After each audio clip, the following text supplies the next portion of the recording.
If you consider yourself an artist in any capacity, you most definitely want to tune into this episode. I'm sitting down with someone I've admired for a really long time, and when she said yes to this interview, I was honestly ecstatic. Her name is Annie Brooks, and she is one of the gals, there's two, behind the business, the Wells Makery. Annie was raised by a family of traveling illustrators and musicians who taught her that to live creatively is wildly relevant, delightfully ridiculous, and shockingly practical. She often found herself napping in her dad's guitar case backstage and illustrating little stories on the tour bus. Annie relishes in the process of creating calligraphy and illustration and was able to turn her dream into reality with the Wells Makery. Her life has been a series of events that tell an absolute beautiful story. You'll quickly understand just how insightful and deep-rooted this incredible woman truly is. Welcome to At Home with Emma Rose.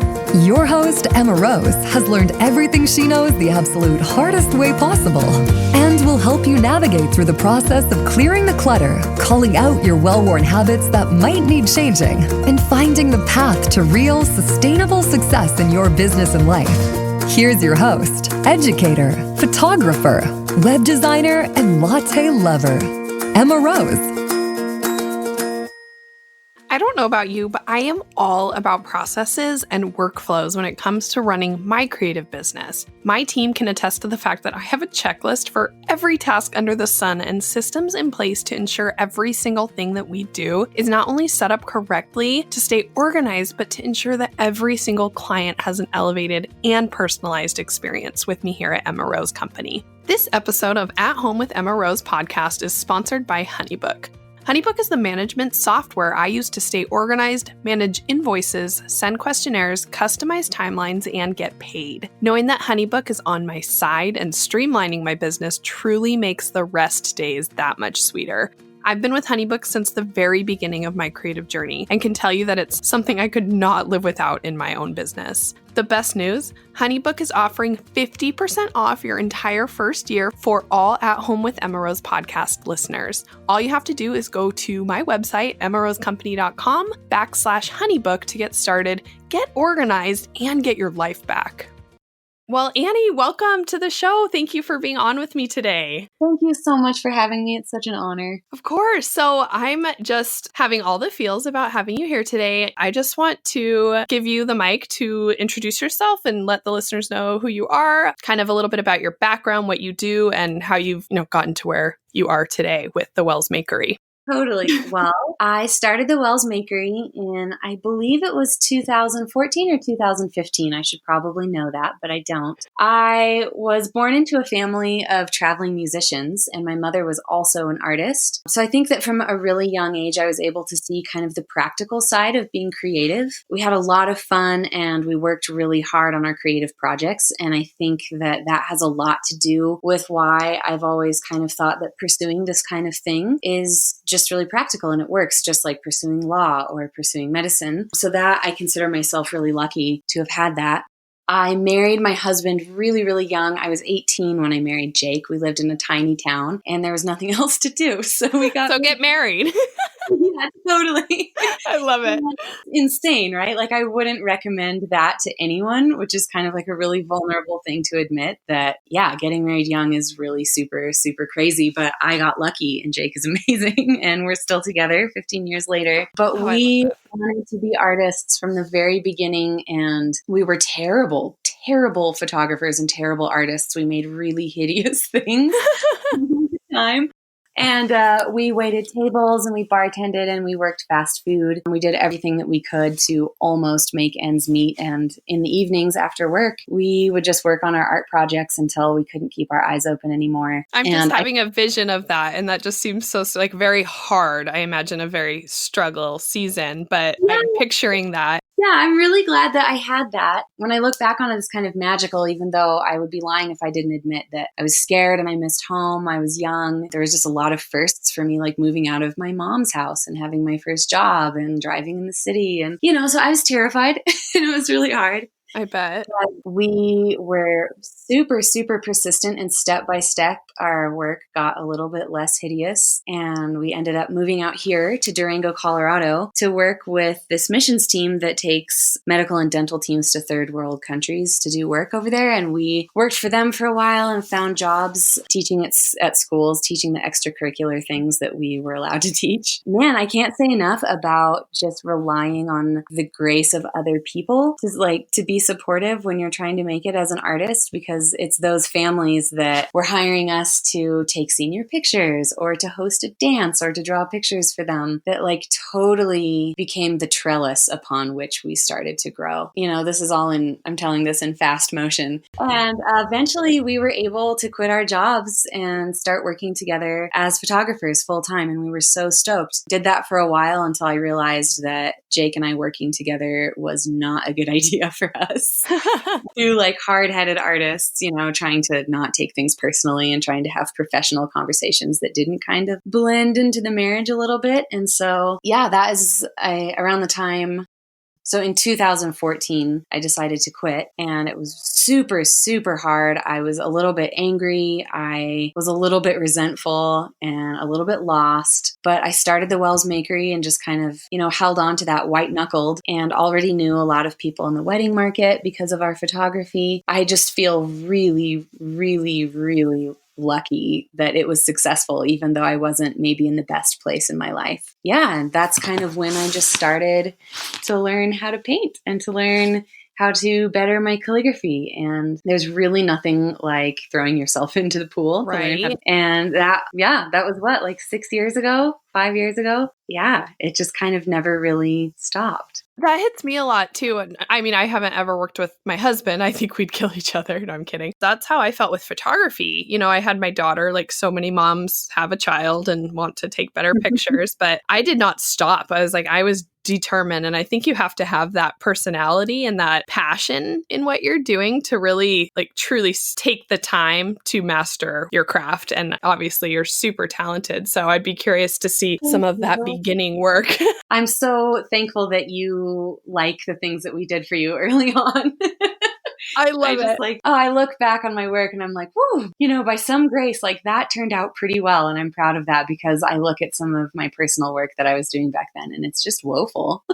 But the thing is, I think just not, finding your personal identity in the product that you're creating. It's more about the process and the love for what you're doing, and this language bridging ability that creativity has to communicate just something that you're into, something that sparks this energy to create. It's magical. And it really is when you find that thing, or those things that along the way, figuring out what's not working or what's not filling your heart and soul and create, all those things. I think that's really cool that you went on that journey to discover what you're passionate about. Thank you. It kind of felt brutal at times. Before I was doing photography, I was trying to be a musician, naturally, because that's what my parents did. And talk about a brutal market to try to make your way in. So by the time I quit photography, I just kind of felt a little bit beat down. It's just nothing is working. And I think that being in the headspace that you are a failure if your art fails is really sad and dangerous, because if we lose that joy in the process, then ultimately we kind of lose our creative voice and we lose the potency of the product. I catch myself slipping back into that sometimes. Little by little, I think I'm learning that holding on to the joy of the process is actually quite a practical, not just a mystical idea, that it really does make the work better. And it gives me just more energy to be able to do it as much as I need to keep doing it to get better. Oh, I love that. So Jacob, your husband, I did creep his Instagram and his website. Wow, he's very talented. I was really inspired by what I saw of his work. It is so inspiring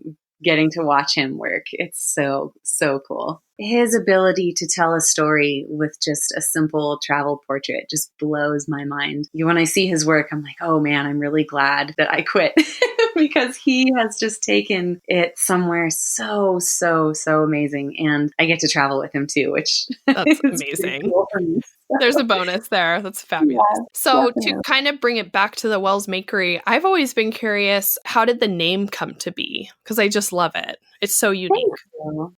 Well, when Jake and I were trying to think of a name for the photography business, we knew that we couldn't use our last name Brooks because of the Brooks Photography Institute in California. It was one of the biggest photography schools at the time. And we knew that we would just be lost on Google if we used our last name. And so we decided to call it Brumley and Wells. Brumley is his grandmother's maiden name, and Wells is my great-grandmother's maiden name. And so I took Wells and turned it into the Wells Makery. And I wanted to call it a makery so that I could leave things kind of open-ended for me to change my mind if I wake up someday and decide that, I want to be a baker or something like that.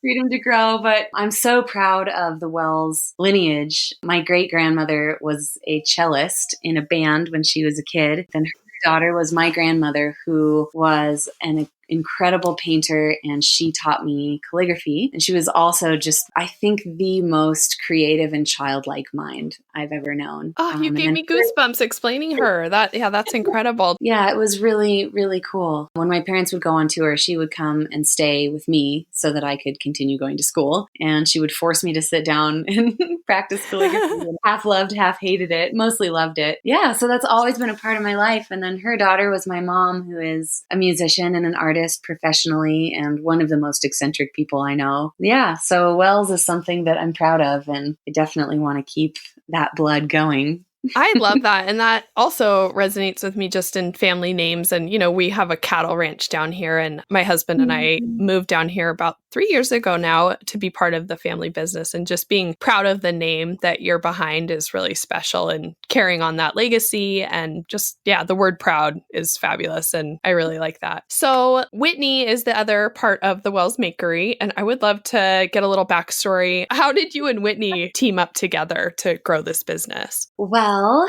when I was 10, my family moved all of us to Cedar Edge, Colorado, a tiny, tiny place. My parents had just been divorced. So it was actually my mom and my stepdad and I who all moved out to Cedar Edge. And it was just kind of a rough time. My mom and I had spent some time living in the car before that. And I'd gone to 5 different schools that year. Oh, wow. Yeah. So by the time I ended up in Cedar Edge, I was in 5th grade, and that's a pretty tumultuous year for all of us. Oh gosh, 6th grade was the worst for me. Oh man, so bad. And bad. Between all those schools I went to, everything was wildly different. Some schools we were still skipping rope. Some schools, were very academic. In the school that I ended up in Cedar Edge, they wanted me to straighten my hair. They wanted me to get contacts. They wanted me to date. And by they, I mean the other girls, of course. Yeah. And I just couldn't even at that point. My year had been so hard, and I decided to homeschool. And there's a great homeschool program. And so I was signed up for this biology class at this holistic Messianic Jewish doctor's house. And Whitney and I met at one of his classes underneath his carport dissecting a deer head. Oh my gosh, I love it. So we were all passing around the eyeball, and I think Whitney and I were the only girls that weren't squealing in dismay. We kind of thought it was cool. We were passing it back and forth, and man, the rest is history. We got along so well, and she kind of saved me in that time of my life. And we made scrunchies, and we choreographed dances, and we did puppet shows, and we were just really, really weird. All the other girls were doing back handsprings and playing volleyball, and we were dissecting deer and passing eyeballs around. No kidding.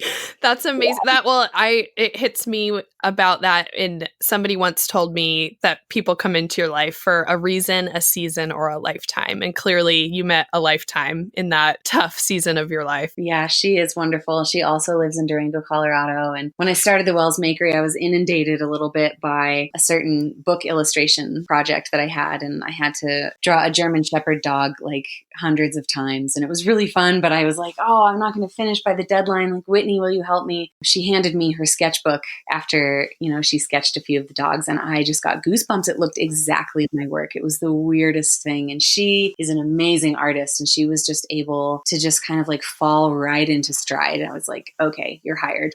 Please work with me forever.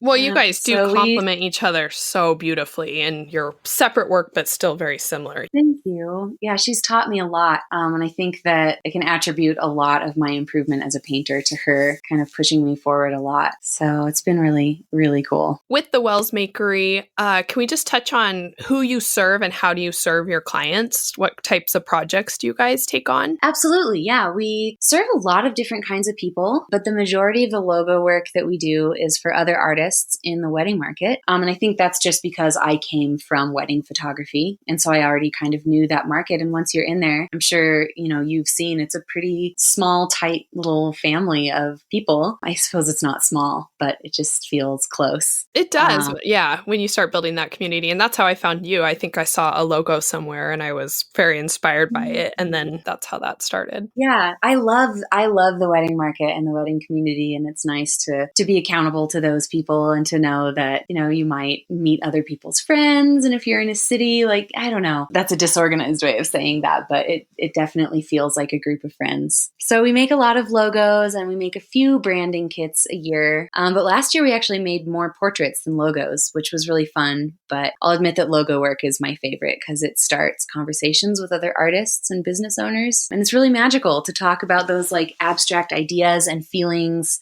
and ways that people want their brand to feel. And then to like capture those things in a concrete way and to have that happen through a collaborative conversation, sometimes only over email, definitely feels like it's bigger than me. And it's really cool to get to be a part of it. Makes me really proud. So really humbled. You talked about, the struggle that you had as an artist along the way. And I know that so many creatives struggle with finding their own way in the masses, but you and Whitney have really created something so special and unique. And I'd love to touch on your creative process and how you guys discovered your own creative voice in all of it, just because it is such a busy marketplace, but what that's meant for you personally and professionally. If that makes sense, I hope that question makes sense. So I feel like the very, very beginning of the artistic process, for me at least, of course, it would be really presumptuous for me to say that this is how it is for everyone. But I feel like it all starts with this kind of fuel, curiosity and love and passion. I think that that is something that we all feel and we all respond to, whether or not you would label yourself as an artist. There are just things that spark our interest and get our attention and that we find ourselves pinning on Pinterest over and over again, or color schemes that we're drawn to, even cafes that we feel like we want to be in because we like the way they feel. Yeah. And I think that those are things that we should be taking really seriously and collecting and noticing. And I think that we just don't notice. And I would attribute my upbringing to giving me that ability to take those things seriously, or giving me not the ability, but the permission to take those seriously. And I think that then if we allow ourselves to be fueled by these things, it kind of sparks this wheel of creative process. And I think that the first spoke of that wheel is, the collecting and the connecting of those dots. Art comes down to just connecting dots between all these different things that we are inspired and fed by. That's kind of what storytelling is and songwriting. Like, we're not really doing anything new. It's just that we're making new recipes out of the same ingredients that we all have access to. It's just like this ability to remix those things. And then, of course, spoke two, I would say, is just doing the work.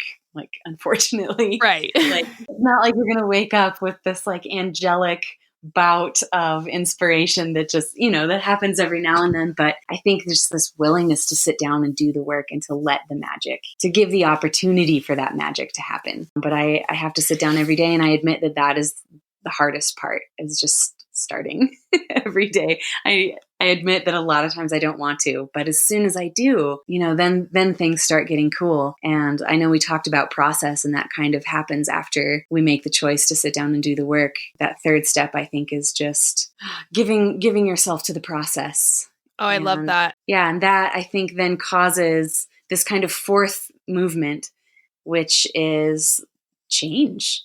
And I know that, we've talked about that a little bit. Like I called the Wells Makery a makery to allow for change, just in case that happens, and, have switched mediums a lot already in my life. And our process is going to do that to us. And our artwork will change and we will change. And the coolest thing is that it will change other people and it'll push things forward. And I think that this is where I start feeling like it is imperative and my responsibility as an artist to pay attention to the things that I love and to my creative voice, because artists move the world forward in a beautiful direction.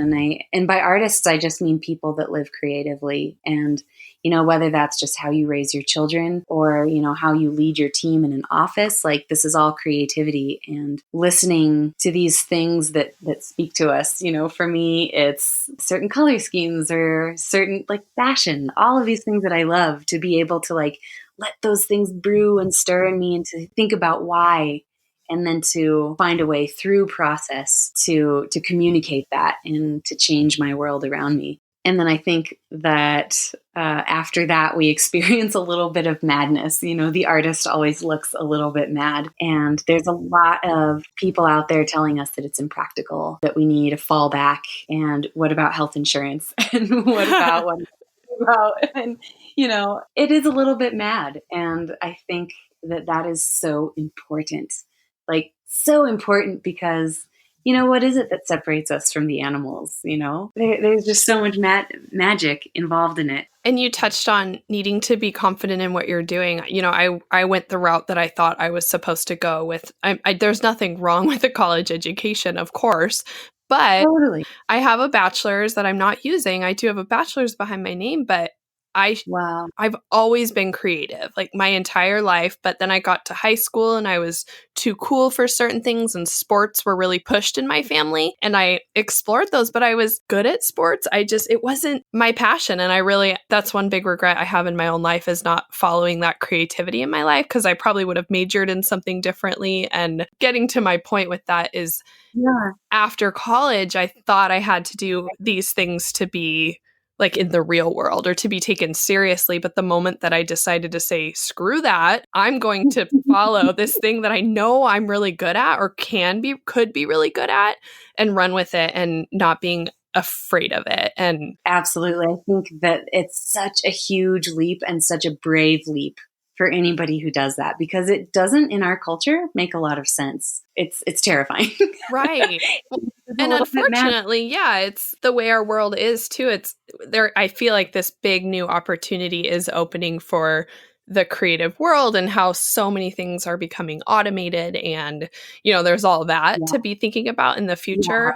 Yeah. When you said health insurance, that cracks me up, because that's been my biggest issue since moving and, working for myself. It's like, I don't have that automatic health insurance. Yeah, it's whatever.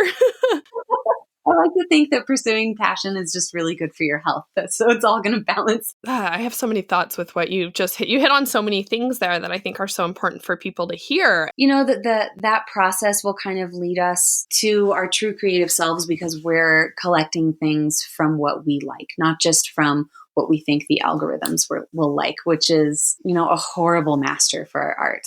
Right. Social media is a great tool, but it's a horrible, horrible master. And I think that like starting with just paying attention to what we love will eventually lead us to this true creative voice that we have. And that in itself is a story, it's a character arc. It's a hero who does something, who steps out of the norm and goes through this process. And whether or not we end up where we want to end up, we've still risked, we've still been brave, we've still been creative. And it has still changed us. And that is what humans crave in a story, is for the hero to be changed in the process of pursuing something that they love.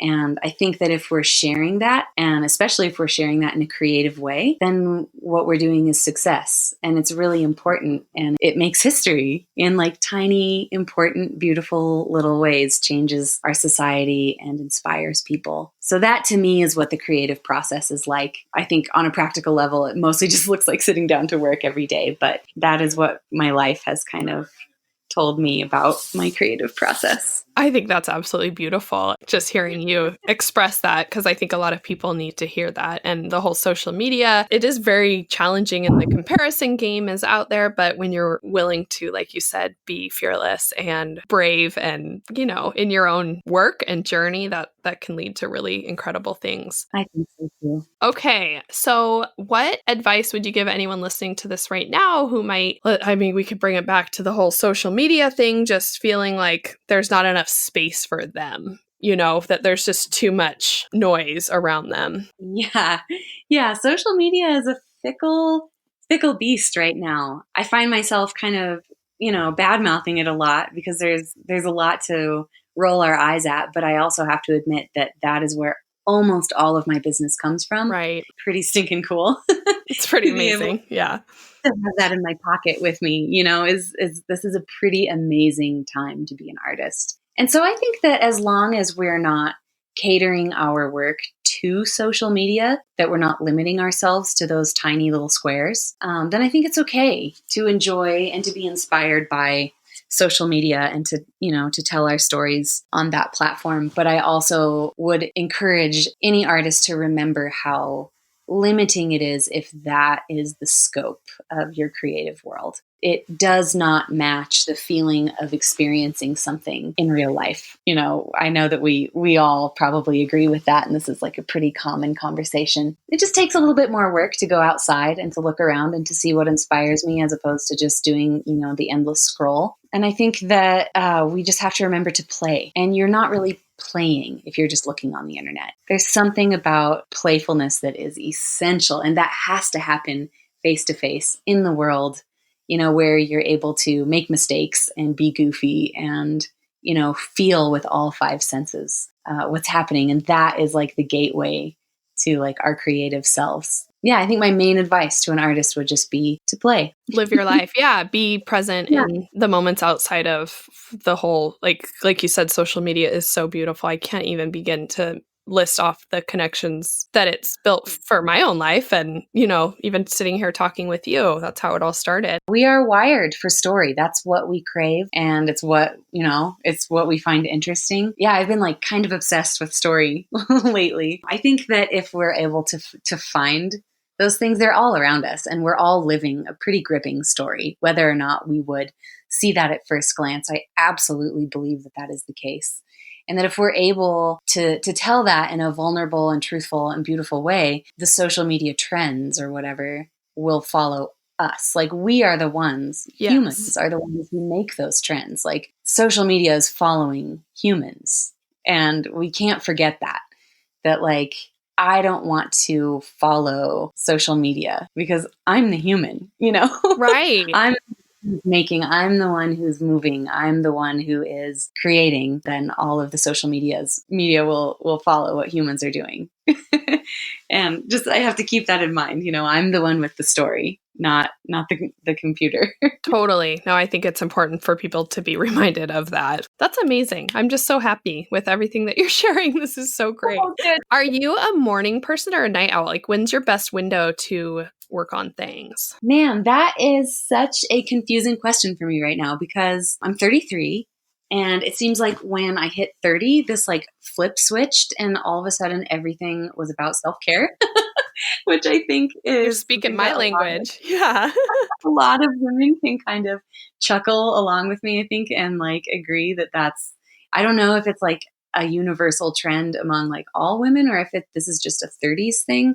To come back to your question, I was a night owl my whole life. I feel like my creativity kind of like kicked in as soon as everybody else went to bed. And I would stay up until 4 a.m. and then sleep in until 11. And that was kind of like my identity as a creative, was being a super, super night owl. But in the last few years, I've been loving my mornings. It feels really good to wake up before the sun and to have that anticipation. Yeah. So I don't really know. I don't really know what I am. Well, I think it changes too. I have spells where I'm up, like you said, till 2 or 3 in the morning because I'm on something and I'm relishing in that alone time at night when everyone's asleep. But there's other times I like to get up at 5 a.m. and work out and take care of me, drink my coffee before my daughter wakes up and just have that time. So I think it changes. And that's okay. Yeah. Yeah. And you said turning 30. That's so funny. I've talked about this a lot, but ever since I was a little girl, I always just envisioned 30 being awesome. and that I was going to be my happiest self. I was going to, feel good about myself. And unfortunately, a year and a half before my 30th birthday, I was far opposite from all those things. I was in a really bad space and ultimately decided that, okay, like enough excuses. By my 30th birthday, I want to feel all these things about myself that I've dreamed of. And anyway, so I did do that. I made it happen and my life changed at 30. I don't know what it is, but 30 is awesome. And I wanted it to be great. It's just very weird. I've always fixated on 30 and I know I'm not alone in that. Yeah, that's really cool that you made that happen. And yeah, my mom said something about like turning 30, that it's just sort of like the age that you always imagined is adulthood. Yeah. And have this idea of who you were going to be. And there is kind of like a fire that gets lit under you when you're getting close to that, and you're like, oh, this is happening. Like, this isn't in the future. This is me now, and I need to be who I want to be. No, it's going to take work. Yeah, and I don't know if you feel this, but one of my best friends and I were talking about this, that no matter how old we are, each year that keeps passing, we still feel like little kids. Like, I'm not an adult, but then something did hit me at 30. I'm like, wait, no, I am an adult now. I'm a mom, but I still feel like I'm not like I feel like I'm in high school, but it's hard to look at yourself and realize that you are an adult. I don't know if that makes sense, but I'm not the only one that thinks that, because I honestly don't really feel any different than I did when I was 7. Yeah, right? I feel different than I did when I was 13, because that was like a weird subhuman stage for me, but I don't really feel a lot different than my childhood. It's just like maybe there are no such thing as adults. Annie, what is your favorite word? My favorite word is wilderness, because it starts with the word wild, and that's just great for all kinds of wonderful reasons that we all know. To be wild is a wonderful thing. And then you add in that next syllable, and the only thing better than wild is to be wilder. and then you put a ness on that, and it's like the essence of being wilder. Oh my wilderness. gosh. I've never thought of it like that. I love that. That's not what the word means. And so then when you throw that into a giant parfait with what the word actually means, which is just, the beautiful nature wilderness. Yeah, it's full of really beautiful imagery of a way that I want to be and what I believe is a cool space, and also nature where everything is totally chaotic, but perfectly ordered, better than the cleanest house. in that word, and that is my favorite. I love that. My husband and I just went on a hike last weekend, and he took me to one of his favorite spots. I was first kind of complaining because I was in all this mud and trekking through this grass that was up to my ears. We got to this spot, and I sometimes get on him for the extra hobbies with the fishing and stuff, but then again, I'm sitting down by this creek and just listening, and it was silent. Our phones were off. Yeah, there's just something really profound and magical about being outside and being in it and actually taking a moment to enjoy it. The sun, it was kind of cloudy and the sun came out over the hill, and it was this epic magical. I don't know. It felt like I needed to dance around like a unicorn or something, because it just felt so perfect. What is one of the most worthwhile investments you've made for your business? Ooh, well, gosh, travel. Yeah. I would say every single time to see myself in a new context and to add new colors to my palette and new ingredients to my drawers, both literally and figuratively. Travel keeps us young and curious and humble and unafraid, and shows me new things that are beautiful that I otherwise wouldn't find. Teaches me to be in my senses.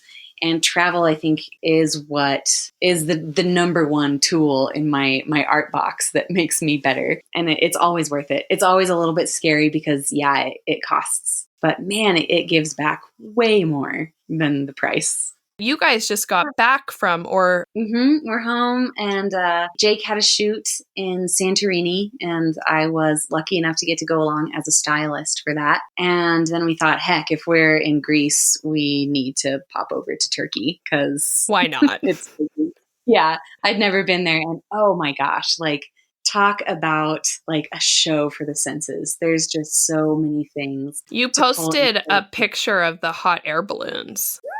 Yeah. That gave me just goosebumps looking at that. That's not just a beautiful photo, but I'm just imagining you guys standing there seeing that. So that was on your recent trip, yes?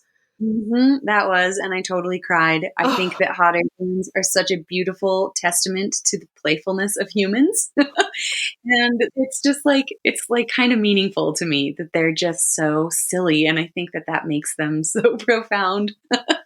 To see me over such a beautiful landscape was just more than I could contain, and it came out as tears. That's amazing. Yeah, that picture got me too. I had to do a double take and stare at it for a minute. It's just so beautiful.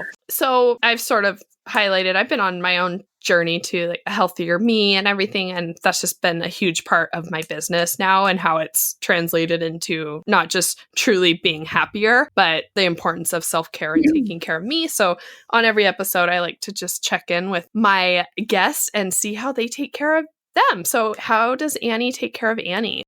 Well, like I said, I've been loving waking up early and doing slow mornings. I'll meditate. I just kind of started doing that recently and absolutely love it. I love to read in the mornings and kind of get my brain going and to feed into that curiosity. I also love yoga and dance classes and bar classes and the gym, and I'm not good at any of those things at all, but I just like to play and to get into my body that way. And this year, actually my New Year's goal, I don't really like to do resolutions. I like to have themes for the year. And my theme for this year is to just kind of let go of some of my personal like intense goals to like get fit and to finish this project and do all these things, and to kind of follow my love and to let myself play and paint and do personal projects, not for the sake of finishing them, but just for the sake of letting myself draw pictures the way I did when I was a kid. And so that is a huge part of my self-care this year, is just,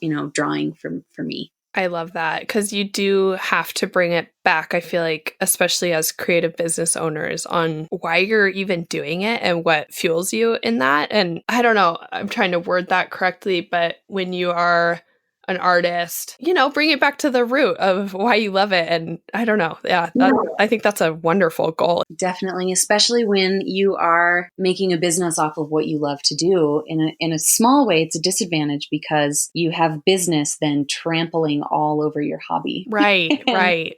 And, sometimes I envy people that can come home from the office and just leave it there and then do their hobby. By the time I'm done with my workday, I kind of don't want to paint anymore. And so just remembering to like kind of separate those two things, like, okay, this is the project for my client. And, I usually love those projects, not to say anything against those, but just to also know like, okay, like I need to play a little and to maybe do that first in the day so that I'm not burnt out, and, to maybe take an extra day off work so that I can just have a project stay. Otherwise, we'll find that like this dream life of living and making money off of our passion is actually just kind of stealing our hobbies. Yeah. And we need to be really careful not to let that happen, because then our way of expressing our joy is all tied up in money. And what a shame that would be. Definitely. And that brought me to thinking about how I do sometimes not even the word burnout on the projects I'm doing for our clients, because I don't want to say that. But yeah, for me with web design, I get in that space sometimes where I'm just losing my role with it. And I have to go play in my own and make tweaks in my own website to sort of bring it back alive sometimes. And that helps me get back in my own space and finding those things that you need to do. Like you said, when your passions and hobby become your work, there's a slippery slope there and a blurry line. Yeah, it's a delicate balance. And it's really weird when it's the work that my clients have me do is so much what I like to do that it's so specific. It's just like right in there with like my passions. And I love those projects, but I kind of have learned that it doesn't matter how much you dig the project if you're not just doing it for yourself. There's something different. Like you really have to prioritize like doing something for you. And you talked about meditation. I read a book and it's something I was always, I don't want to say turned off from, but I just was like, oh, I could never do that. Oh my goodness, it's really changed my life in a lot of ways. I feel less stressed. And when I am having a moment or I feel like I'm getting heated up, I've just found that to be such a safe place to go and to regroup. So that's been, I liked that. Yep, I never ever thought I would be into that at all. Like, it had a lot of like cultural ideas tied up in it, and just, the kind of people that were meditating, I thought I could never be like that. They got all their ducks in a row and I am just way too messy. Like couldn't do it. But even if I sit down to meditate for 20 minutes and feel meditative for 5 seconds of that, like that's something. Yes. It really, really does make me feel more focused through the day. Like I just absolutely can't argue with that. It's just, yeah. Is there anything you wish you'd known when you first started your creative journey? I mean, your creative journey has clearly been your entire life, but when you really started your business, was there anything you wish you would have known? I think just some small details kind of based around not undervaluing my work and, how to communicate with my clients to create something that they really, really love. I think there's like a lot of like social skills and psychology that kind of go into having those email conversations that can kind of dive into the heart of what somebody wants and to learn about what they need and to be able to produce that through art. That's a pretty tricky. Yeah. I was not well equipped when I first started. I just kind of started. I didn't have any knowledge there. And so there's just like little things that I wish I knew, like the right questions to ask my clients and the right amount to charge, little things that really you can only learn by just doing it and finding out what you need to work with your process. Like how long does it take you to do a project? So how much do you need to charge? And yeah, so nothing like regretful, like, oh, I wish I would have known, because those were all just little things that had to be learned through time. Definitely. So Annie, to wrap things up, where can people find you? People can find me at our website, which is www.thewellsmakery.com, or just on Instagram at the Wells Makery. And both Whitney and my art is all over that. If you email, it'll come to my inbox and I will write you back as fast as possible. Nothing we do is automated. So you're getting us if you're reaching out, and we would absolutely love to hear from all of you guys. Oh, well, thank you for, saying yes to being on here with me today. And I just loved sitting down with you. I haven't sat down with an artist like you yet, and that was a treat for me. I loved your background and how it's all came about. And so thank you for taking the time to do this with me. I've been a big fan of yours for a long time. Oh, thank you so much. I love it. Thanks for listening to At Home with Emma Rose. Visit athomewithemmarose.com and dive into the show notes for every episode. Thanks for tuning in, and we'll see you soon.